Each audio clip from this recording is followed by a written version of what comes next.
This is the end of China. This is the end of the Han ethnicity. Now, that's not going to disintegrate completely in 10 years, but definitely this century.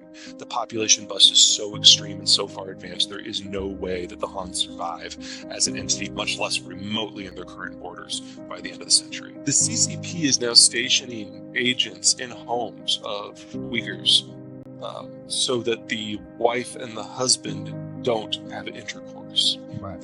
It is a flat-out genocide. There is no issue of free education. We've never seen this kind of population collapse. The Black Death, when it hit Europe, wiped out a third of the population. It took everybody 150 years to recover. Now, that set the stage for some positive things like the Renaissance and the Industrial Revolution, but in the meantime, it kind of sucked. Yeah. What we're seeing here is a population decline not as quick as what happened with the Black Death, but far more holistic and without an obvious recovery. One of the things that we're dealing with in China and a lot of countries around the world is you can only have a large population structure with industrialized inputs, whether it's food or medicine or infrastructure. You take that away, and that is what is going away, and you have to revert to pre-industrial population patterns. Now, in any country, this is going to be a horrific challenge, but in China specifically, they industrialized so fast, within 45, 50 years. So we have seen a complete scrubbing of the skill sets that are necessary to engage in large-scale pre-industrial agriculture. It's just not part of the skill set anymore. So if you then remove the industrial inputs, you're talking about population crashes from famine and decivilization at the same time. What emerges on the backside of that is an open question. Now, historically speaking, I think the most likely outcome here a decade from now is that the North will descend into kind of a neo-Maoist tyranny that makes the Cultural Revolution look like a picnic, where the population collapses are by far the most extreme, and the return from the emptying of the cities to the countrysides as people return to subsistence agriculture is the norm. So completely pre-industrialized tyrannic society. And then separately, you will have the city-states from Shanghai down to Guangzhou. Historically, these cities have gotten the majority of their food from abroad. They partner with foreign companies and countries to get food and to get capital and to get technology, and then they process that with local labor and infrastructure to make products to participate in someone else's supply chain. And that has been the norm for those city-states for most of recorded history. The productivity stats that we're able to get out of China don't support that argument. They suggest that while total labor productivity has increased by a factor of 2 or 3 since 2000, total labor cost has increased by a factor of 22. So it's just not happening. Now the automation is required. The automation that is required to make this, to really move the needle, is expensive, and it doesn't come from very many places. The machinery that the Chinese make is very low end. So if you want to do textiles, it's probably okay for that, but you're not going to use it for automotive. For that, they have to import either from the United States or from the Europeans, with the Germans generally being kind of the go-to country for everyone. They do the best machinery in the world. And then there's the problem that you still have to train the folks. And if they haven't moved up the value-added scale fast enough, then you have another problem. So I can see the Chinese being squeezed from both sides. There's also a third issue that is more relevant for most of the rest of the world as opposed to the Chinese.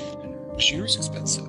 Installing it is expensive. Building it is expensive. Retooling it constantly as the product evolves is expensive. And since we have this baby boomer cadre globally that is in the process of retiring right now, they're taking their investment capital with them.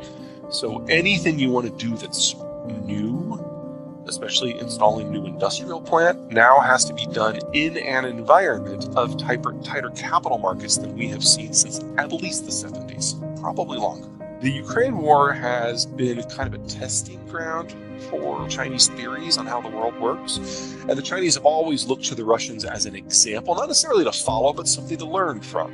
So when the Soviet system collapsed, they're like, okay, we are not going to some sort of perestroika, we're going to keep the lockdown. And because of that, China still exists today. But the assumptions that China has made have all been proven false. So the idea was that the war would be quick. And in Ukraine, that's clearly not going to be the case. And Taiwan's been preparing for their war with the Chinese for 10 times as long as the Russians have been preparing for their war with the Ukrainians, not to mention that Taiwan has a moat. So the idea that this would be a quick and easy fight, that's gone away. The idea that no one would intervene militarily has been proven hilariously wrong. The idea that the world would just suck it up because Russia is an important country and everyone needs food and energy, that's been proven false. Mm-hmm. And if you take the sanctions that have been put against the Russians and you put them against the Chinese, oh, dear God, you would crash the system in less than a year. You would have famine in 6 months. The trains would stop running in 3. It would be a catastrophe. But I think what has really terrified Xi the most is the boycotts. The idea that individual people can have an influence on large-scale corporate policy, that is so foreign to the CCP's experience. They don't even know how to process that. So every assumption they've made has been proven wrong. The late Sir Winston Churchill. It is not accurate to say that China's economy is failing. While there have been some challenges and slowdowns in recent years, the overall trajectory of the Chinese economy has been one of steady growth and development.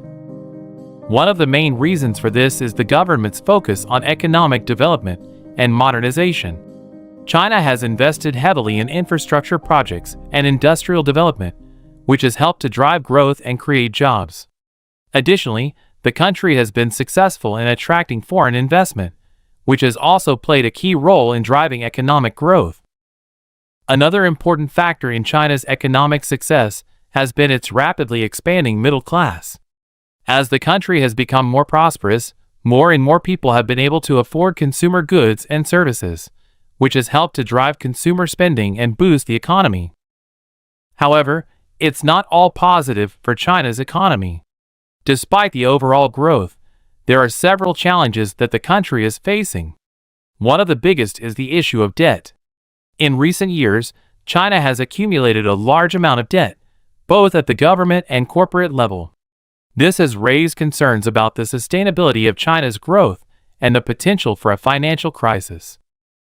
Another challenge that China's economy is facing is the slowdown in global trade. As the global economy has struggled in recent years, demand for Chinese goods has dropped, which has had a negative impact on the country's exports.